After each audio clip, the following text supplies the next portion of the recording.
and I say this, I say it proudly, more for the black population than any president since Abraham Lincoln. That's a big statement.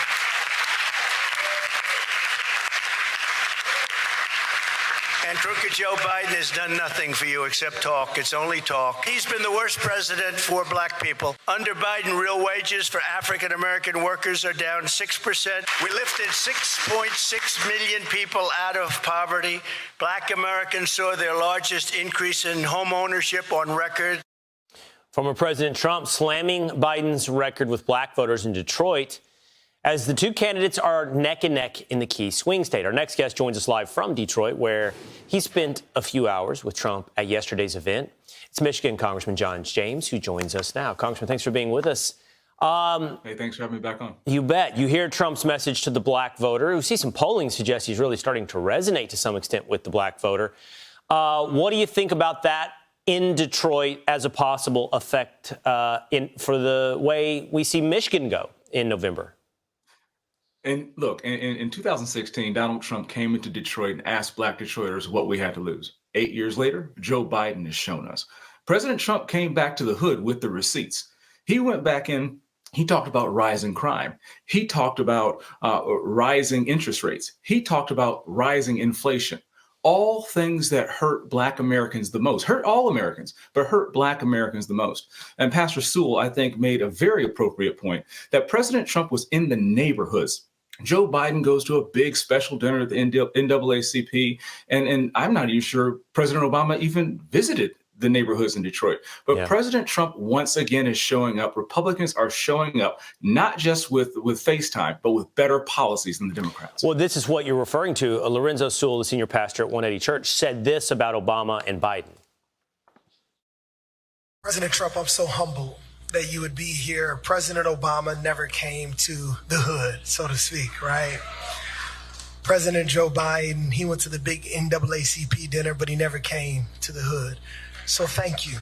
You know, the thing is, though, Congressman, on one hand, you see this outrage. On the other, this outreach, you will see a ton of messaging fed to say, in some way or another, yeah, but Republicans are racist. Well, you know, these are their talking points because Democrats refuse to take accountability for the fact that African Americans have been doing worse decade after decade after decade after the Great Society.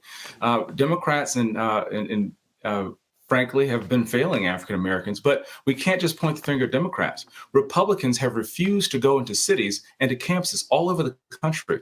And we have to do what the original Republicans did, march down into where people are being oppressed. Then in the slavery times, it was oppression of the body, physical bondage. Now we have the obligation to go in and have an alternative suggestion, alternative ideas, and give people the opportunity to be free from the mental bondage that Democrats have over. I absolutely believe that if 95% of African Americans continue to vote for one party, then neither party is going to have to work for the vote. In the past, Republicans have ignored the black vote because we don't think we can get it. Democrats have neglected it, but that is changing with President Trump. We are making the case. We are showing up, and people are beginning to take notice. And Donald Trump is tied in the state of Michigan because this is a real race. It's not just about black and white. It's not even about red and blue. It's about have and have-nots. And Democrats are making excuses, and Michigan is the center of the universe in 2024. Really fascinating way to say it, you know, to transition from physical bondage into modern-day mental bondage. You also said this on X in honor of Father's Day. You tweeted the following: "My dad couldn't attend college across the street from his house because he is black. Today, his grandson, his namesake, sat on